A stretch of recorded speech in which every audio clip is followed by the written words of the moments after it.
안녕하세요.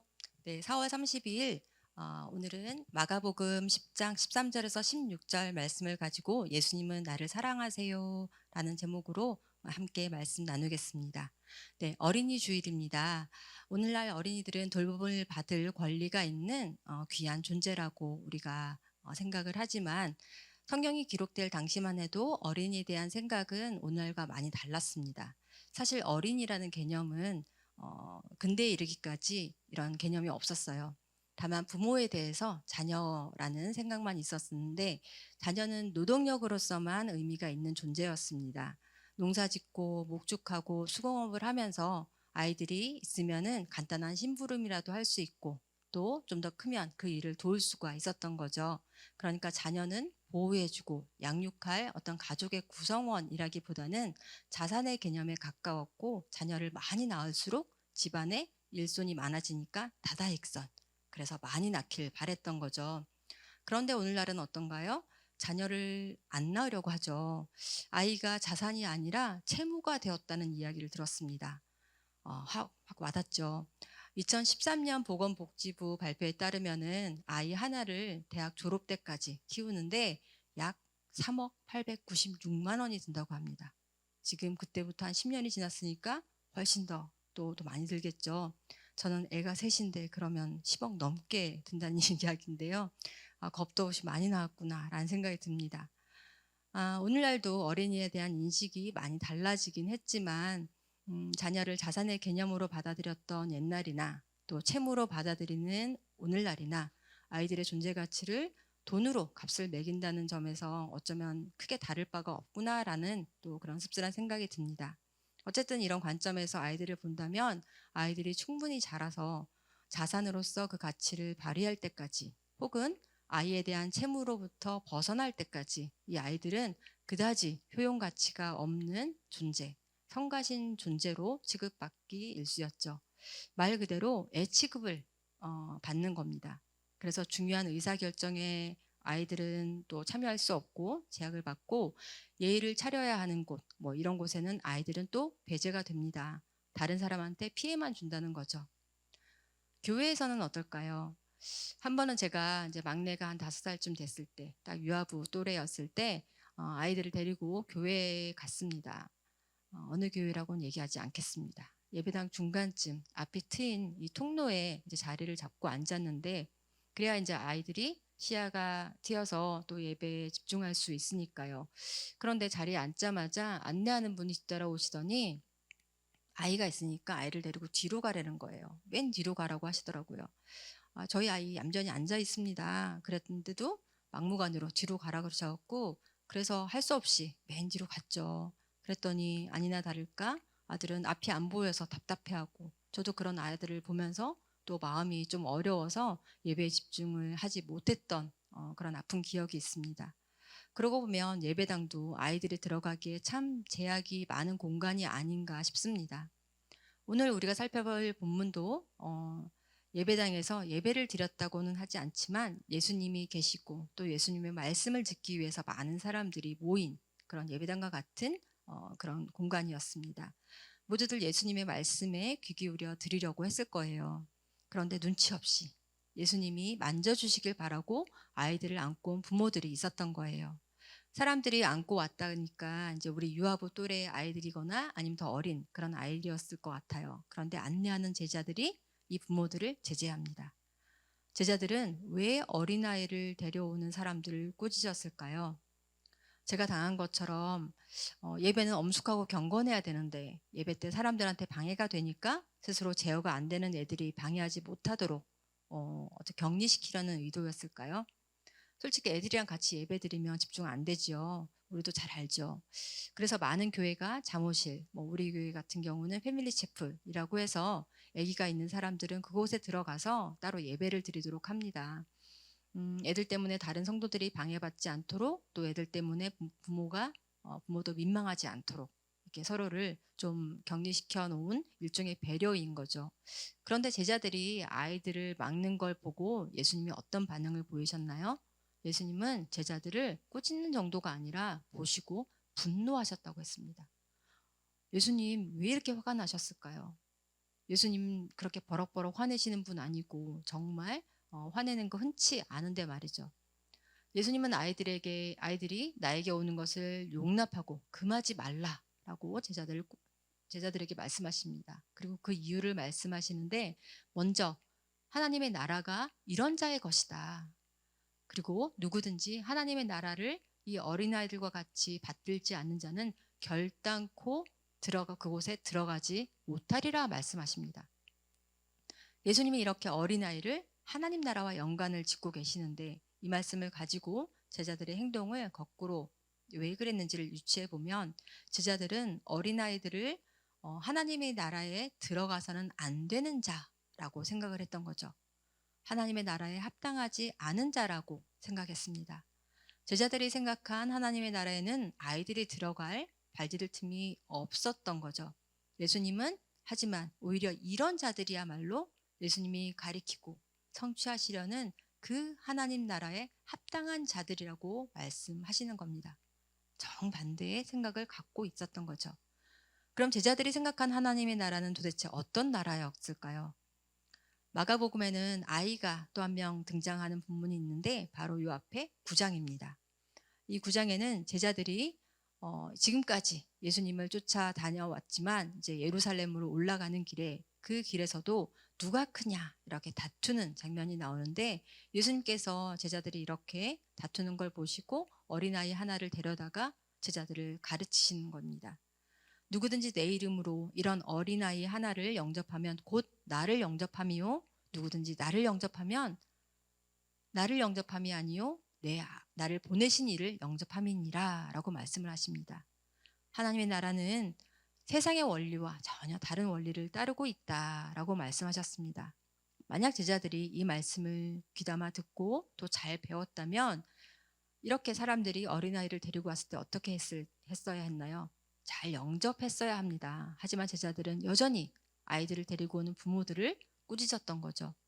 그들이 예수님에게서 기대했던 하나님의 나라는 아직도 정치적이고 군사적인 힘을 가진 그런 왕이 통치하는 아주 지극히 세상적인 나라였던 거예요.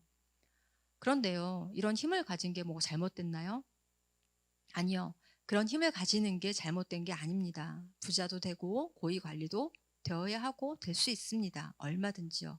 다만 우리가 추구하는 것이 우리가 하나님의 은혜가 필요한 존재임을 망각하게 하고 우리가 소유하는 그 어떤 것, 우리의 노력으로 우리 자신과 또 우리의 상황을 개선할 수 있다는 생각을 은연중에 강화하는 행동이라면 그곳에는 복음이 설 자리가 없는 곳입니다.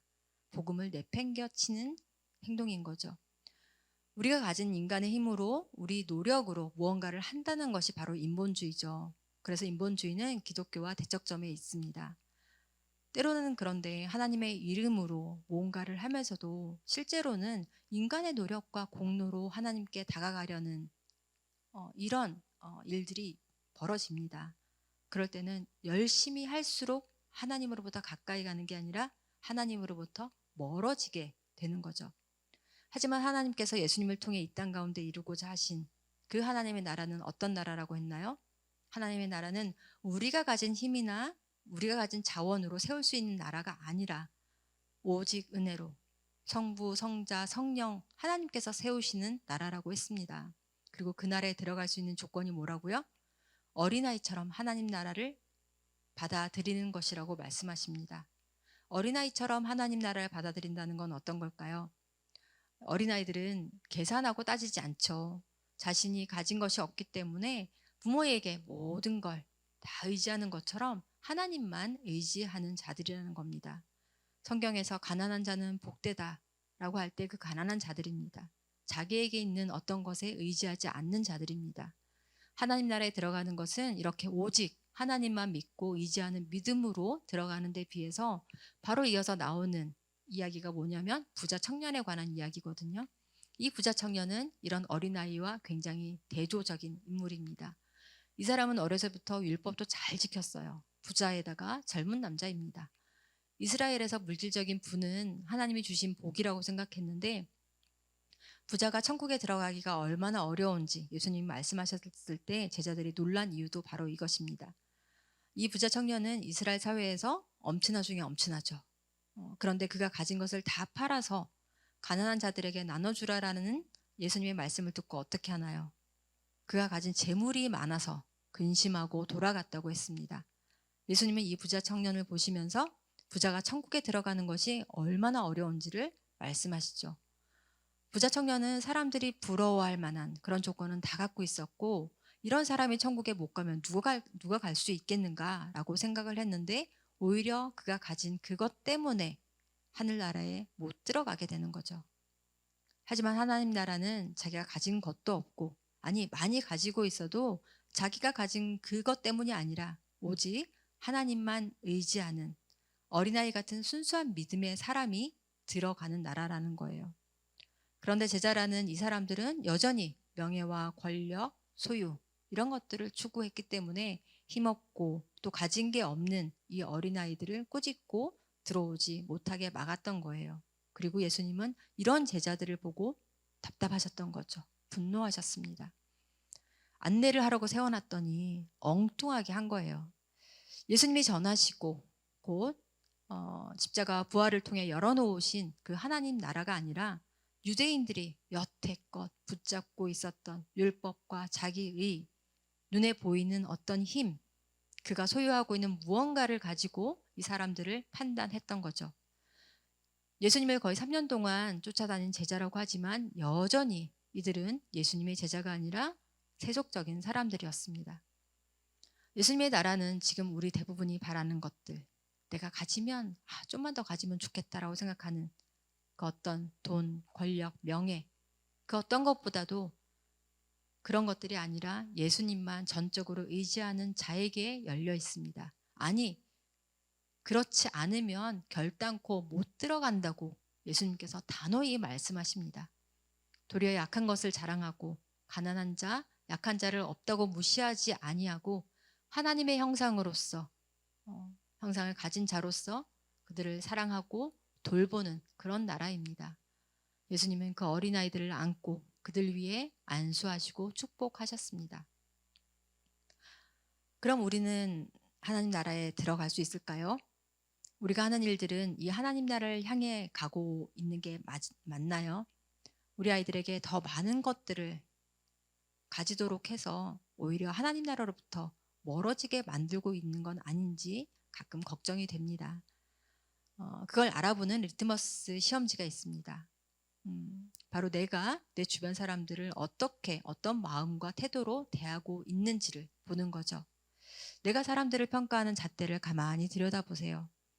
아무것도 아닌 우리를 안아주시고 축복하신 예수님의 제자라면서 여전히 사람들이 가진 어떤 것, 세상 사람들이 바라는 그 어떤 것을 가진 사람들을 더 우리가 우대하고 그렇지 못한 사람들을 낮춰보고 있는 건 아닌지, 그렇다면 예수님이 우리를 보고서도 분노하시지 않을까요? 제자는 사람들을 예수님께로 안내하는 안내자, 안내위원입니다. 주변 사람들을 그가 가진 어떤 조건으로 평가하지 않고 하나님의 형상대로 창조된 한 인격으로 존중하고 따뜻하게 맞이하고 또 품어주면서 예수님께로 인도하는 예수님의 참 제자들이 모두가 되었으면 좋겠습니다. 어린이 주일, 엄마 아빠 떨어지면 세상이 무너지는 것처럼 우리 통곡하는 우리 아이들을 바라보면서 우리는 정말 저렇게 하나님과 떨어지면 세상이 무너질 것처럼 통곡하는 그런 자인가? 우리 스스로를 돌아보고 이 아이들이 엄마 아빠가 아니라 하나님을 그렇게 간절히 바라는 아이들이 될 수 있도록 함께 기도하는 우리 선생님들이 되었으면 좋겠습니다. 기도하시겠습니다. 참 좋으신 하나님, 어른이 된다는 것이 성장과 성숙만을 이루는 것이 아니라 때로는 세상에 너저분한 생각들을 끌어들여와 하나님 나라에 대한 전망을 흐리게 할 때가 참 많습니다. 그러나 오늘 본문 말씀을 통해 우리와 하나님 사이에 끼어 있는 쓸데없는 생각들을 말끔히 닦아주시고 어린아이와 같은 맑고 순수한 눈으로 하나님 나라를 바라보고 앙망하게 하옵소서. 우리와 우리 아이들이 하나님만을 신뢰하며 그 말씀에 순종하는 믿음의 세대가 될 수 있도록 인도하여 주옵소서. 예수님의 이름으로 감사드리며 기도합니다. 아멘.